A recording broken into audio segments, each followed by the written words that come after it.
लैंगिक जनन के बारे में चर्चा चल रही थी इसके पहले वीडियो में, और इसके आगे हम यहाँ पर पढ़ाएंगे आपको। यहाँ पर देखेंगे कि लैंगिक जनन में कैसे आगे प्रोसीजर क्या होता है, क्योंकि अभी तक जितने भी आपको चीज़ें बताई गई थी सब पुष्प के अंग के बारे में बताया गया था, जिसमें आपको कैलिक्स, करोला, एंड्रोशियम और गर्मेशियम जितने भी पत्तियों का रूपांतरण होता है और पत्तियों के रूपांतरण के फलस्वरूप एक पुष्प का निर्माण होता है, उसमें कितने प्रकार की पत्तियाँ, विशिष्ट प्रकार की पत्तियाँ पाई जाती हैं उनके बारे में आपको बताया गया। 4 प्रकार की विशिष्ट पत्तियों के बारे में बताया गया था, जिसमें से 2 विशिष्ट प्रकार की पत्तियाँ, जिसको एक को यहाँ पर स्टेमेन कहते हैं और दूसरे को यहाँ पर कार्पेल या अंडक के नाम से जाना जाता है, ये कहते हैं। और इनके बारे में बताया गया था, एक नर जनन अंग के रूप में भूमिका निभाते हैं और दूसरा मादा जनन अंग के रूप में भूमिका निभाते हैं। फिर से यहाँ पर हम स्टेमेन और अर्थात नर जनन अंग और मादा जनन अंग को यहाँ पर देख लेते हैं। ये देखिए, ये आपका पुष्प में पाया जाने वाला नर जनन अंग है और यहाँ पर जो दूसरा है ये पुष्प में पाया जाने वाला मादा जनन अंग है। और इसमें मैंने आपको बताया था कि नर जनन अंग में ऊपर की तरफ जो होता है ये परागकोश होता है, परागकोश, और नीचे की तरफ जो होता है ये पुतंतु होता है, पुतंतु। और इसमें क्या होता है, वर्तिकाग्र, वर्तिकाग्र। इसके बाद दूसरा पार्ट होता है वर्तिका और तीसरा पार्ट होता है अंडाशय, अंडाशय, स्टिग्मा, स्टिग्मा, स्टाइल और ओवरी। ओवरी के अंदर यहाँ पर बीजांड उपस्थित होता है, बीजांड, इसको कहते हैं ओव्यूल। इसी बीजांड में एक संरचना पाई जाती है जिसको फीमेल गैमेटोफाइट कहते हैं। फीमेल गैमेटोफाइट को हम थोड़ा सा अलग से बना करके दिखाना चाहेंगे, क्योंकि बीजांड में उसकी संरचना को हम यहाँ पर दिखा नहीं सकते, बाद में इसका विस्तार पूर्वक हम अध्ययन करेंगे, लेकिन अभी एक फीमेल गैमेटोफाइट बनाना बहुत ही ज़रूरी है। तो यहाँ पर आप देख लीजिए, ये मान लीजिए एक फीमेल गैमेटोफाइट है जिसकी संरचना कुछ इस प्रकार से होती है। और इसी फीमेल गैमेटोफाइट में यहाँ पर आप देखिए ये एग सेल है। ज़्यादा इसके बारे में पूरा नहीं बताएंगे क्योंकि अभी बाद में इसका वर्णन करना बाकी है, तो अभी डिटेल बताने से क्या फ़ायदा। ये एग सेल है, एग सेल का मतलब यही है फीमेल गैमीट, और इसी फीमेल गैमीट के साथ आकर के इस परागकण का, परागकोश में जो परागकण पाया जा रहा है इसके साथ निषेचन कराना है। तो अच्छा, इसी के साथ नहीं, यहाँ पर बीच में जो सेंट्रल न्यूक्लियाई है, इस सेंट्रल न्यूक्लियाई के साथ भी एक निषेचन होता है, जिसके कारण से हम कह सकते हैं कि पुष्प में दोहरा निषेचन होता है। तो ये एग सेल हो गया और ये सेंट्रल न्यूक्लियाई हो गए, सेंट्रल न्यूक्लियाई। और यहाँ पर जो परागकोश है, परागकोश में बहुत सारे परागकण उपस्थित होते हैं। ये परागकण होता क्या है कि जब परागकोश फट जाता है परिपक्व होकर के, तो ये परागकण जो होते हैं वो स्वतंत्र हो जाते हैं और इनका परागण हो जाता है। परागण के बारे में आप जान लीजिए थोड़ा सा। परागण का मतलब क्या है कि किसी भी पुष्प के परागकोश से परागकण का निकल करके उसी पुष्प के या किसी दूसरे पुष्प के वर्तिकाग्र पर पड़ना परागण कहलाता है। लेकिन अब परागण आप ये जान जाइए कि परागण जो होता है वो 2 प्रकार का होता है। पहली बात तो परागण के बारे में आपको परिभाषा बता दी गई। दूसरा, परागण के प्रकार आपको बताया जा रहा है। एक तो होता है स्वपरागण, और दूसरा होता है परपरागण। स्वपरागण और परपरागण। स्वपरागण किसे कहते हैं? यदि किसी पुष्प के परागकोश से परागकण निकल करके अपने ही पुष्प के वर्तिकाग्र पर पड़े या उसी पौधे के किसी दूसरे पुष्प के वर्तिकाग्र पर पड़ता है, तो इस प्रक्रिया को हम कहते हैं स्वपरागण। और परपरागण क्या है? यदि किसी पुष्प के परागकोश से परागकण का निकलकर किसी दूसरे पौधे के पुष्प के वर्तिकाग्र पर पड़ता है, तो उसको हम क्या कहते हैं? परपरागण कहते हैं। तो इस क्रिया में कुल मिलाकर के आप ये जान लीजिए कि अगर यहाँ से परागकण निकल करके और वर्तिकाग्र पर आ रहा है, चाहे वो उसी पुष्प के वर्तिकाग्र पर आए या उसी पौधे के किसी दूसरे पुष्प के वर्तिकाग्र पर आए, ये दोनों प्रक्रिया तो स्वपरागण हो जाएगी। और अगर ये परागकण निकल करके किसी दूसरे पौधे पे कोई पुष्प लगा है और यहाँ के वर्तिकाग्र पर ये पड़ रहा है, एक पुष्प एक पौधे से है, दूसरा पुष्प दूसरे पौधे से है, इस पुष्प का परागकण किसी दूसरे पौधे के पुष्प के परागकण पर पड़ रहा है, तो इस प्रक्रिया को हम क्या कहेंगे? परपरागण कहेंगे। तो परागण की प्रक्रिया में ये परागकण निकल करके वर्तिकाग्र पर आता है, ये तो आप जान गए हैं। कुल मिलाकर के लैंगिक जनन की प्रक्रिया में सबसे पहले यहाँ पर होगा क्या कि परागण होगा। और परागण की प्रक्रिया के फलस्वरूप जैसे ही परागकण आकर के यहाँ पर पड़ता है तो वर्तिकाग्र से कुछ ऐसे तरल पदार्थ का स्रावण होता है जो इस परागकण का पोषण करते हैं इसके डेवलपमेंट के लिए। और जब इस परागकण का पोषण करेंगे तो ये परागकण ऐसे नहीं रह जाएगा, अब इसका अंकुरण होगा। और जैसे ही इसका अंकुरण होता है तो इसकी अंकुरित संरचना को भी दिखाना बहुत जरूरी है।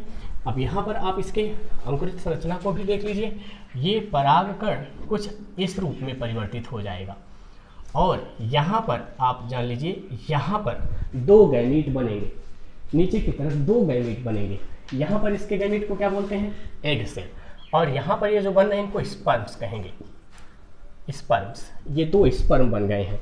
अब आप यहाँ पर देखिए, जैसे ही यहाँ पर ये आते हैं, मैंने आपको बताया कि वर्तिकाग्र से होता क्या है, कुछ ऐसे पदार्थ का स्रावण होता है, न्यूट्रिएंट सप्लाई होती है, जिसके कारण से ये परागकण अंकुरित हो जाते हैं और अंकुरित होकर के एक पॉलन ट्यूब, जो नलिका जैसी संरचना बनती है, इसको पॉलन ट्यूब कहते हैं। ये पॉलन ट्यूब का निर्माण करते हैं और जैसे ही पॉलन ट्यूब का निर्माण होता है, ये पॉलन ट्यूब आकर के बीजांड में, यहाँ पर बीजांड बनाया ना, बीजांड में प्रवेश करते हैं। और बीजांड में प्रवेश करेंगे तो बीजांड में उपस्थित यहाँ पर ये जो संरचना है, जिसको यहाँ पर मादा युग्मकोद्भिद कहते हैं, मादा युग्मकोद्भिद, मादा युग्मकोद्भिद, इसके अंदर प्रवेश करेंगे। और जैसे ही इस मादा युग्मकोद्भिद के अंदर प्रवेश करेंगे वैसे ही होगा क्या कि इस पॉलन ट्यूब या पराग नलिका की आगे जो टिप पोर्शन है ये भी नष्ट हो जाएगी और यहाँ पर स्पर्म पाए जाते थे वो स्वतंत्र हो जाएंगे। एक स्पर्म आकर के यहाँ पर सेंट्रल न्यूक्लियाई के साथ और दूसरा स्पर्म आकर के यहाँ पर एग सेल के साथ निषेचन की प्रक्रिया करेगा।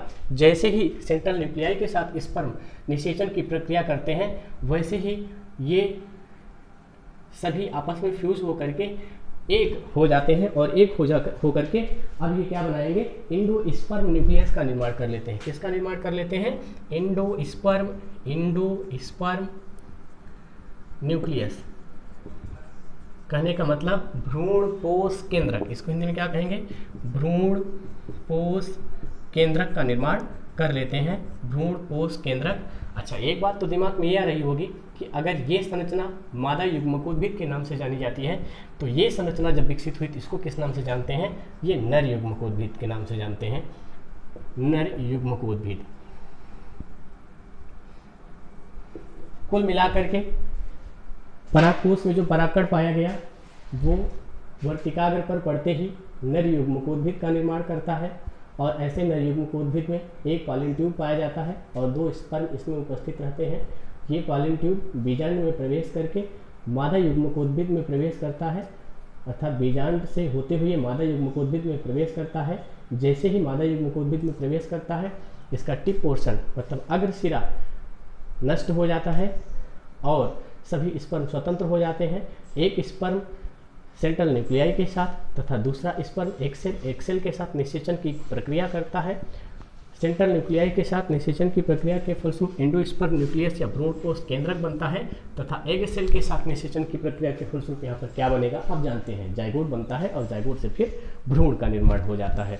तो इस तरह से ये निषेचन की प्रक्रिया जो हो रही है, इस निषेचन की प्रक्रिया में 2 बार निषेचन हुआ है। एक स्पर्म का निषेचन तो यहाँ पर सेंट्रल न्यूक्लियस के साथ हुआ और दूसरे स्पर्म का निषेचन एग सेल के साथ हुआ। ऐसा इस हायर कैटेगरी के प्लांट्स में ही होता है, इसलिए हम कह सकते हैं कि यह जो निषेचन की प्रक्रिया है यह दोहरा निषेचन है। तो अब तो आप जान गए हैं कि दोहरा निषेचन है क्या। दोहरा निषेचन एक ऐसी प्रक्रिया है जिसमें एक, और खास करके ये हायर प्लांट्स के केस में होती है, तो दोहरा निषेचन एक ऐसी प्रक्रिया है जिसमें एक स्पर्म का निषेचन सेंट्रल न्यूक्लियाई के साथ होता है तथा दूसरे स्पर्म का निषेचन एक सेल के साथ होता है। इस प्रक्रिया के फलस्वरूप एक एंडोस्पर्म न्यूक्लियस बनता है तथा दूसरा जाइगोट बनता है और जाइगोट से भ्रूण का निर्माण होता है। इस प्रक्रिया को दोहरा निषेचन कहते हैं। तो इस तरह से आप इस वीडियो में देख रहे हैं कि कैसे लैंगिक जनन की प्रक्रिया पूर्ण होती है। लैंगिक जनन की प्रक्रिया के लिए हमें 2 चीज़ें चाहिए, एक तो परागण चाहिए, सबसे पहली बात परागण चाहिए जो नर जनन अंग बनाया था उस नर जनन अंग से परागकण निकल करके वर्तिकाग्र पर पड़ेंगे और वर्तिकाग्र से फिर यहाँ पर पॉलन ट्यूब बनेगा। पॉलन ट्यूब से स्पर्म इस पॉलन ट्यूब के माध्यम से होती है फीमेल गैमेटोफाइट या मादा युग्मकोद्भिद में आएंगे और यहाँ पर आकर के जो दूसरी चीज़ है वो दोहरा निषेचन है। दोहरा निषेचन होना चाहिए। जब दोहरा निषेचन होगा तब जाकर के यहाँ पर पादप में लैंगिक जनन की प्रक्रिया कंप्लीट हो पाएगी। तो इस तरह से लैंगिक जनन की प्रक्रिया के बारे में आपने पादप में अध्ययन कर लिया है और अभी इसके बारे में और भी बताना है, जैसे यहाँ पर कैसे ये फीमेल गैमेटोफाइट बनता है और कैसे नर युग्मकोद्भिद पूर्ण रूप से कैसे इसका विकास होता है, कैसे इसमें स्पर्म बनते हैं, ये सारी प्रक्रिया कुल मिलाकर के नर युग्मकोद्भिद का विकास, मादा युग्मकोद्भिद का विकास, ये अभी 2 टॉपिक यहाँ पर बच रहे हैं। इनके बारे में जानना जरूरी हो गया है क्योंकि ये टॉपिक भी इसमें आए हैं, तो इनके बारे में आपको अगली वीडियो में बताया जाएगा। तब तक इतना आप जानते रहिए, इसको वीडियो को पूरा देख लीजिए और फिर नेक्स्ट वीडियो में आपको मिलते हैं और इनके बारे में, इनके विकास के बारे में आपको बताते हैं। तब तक के लिए धन्यवाद।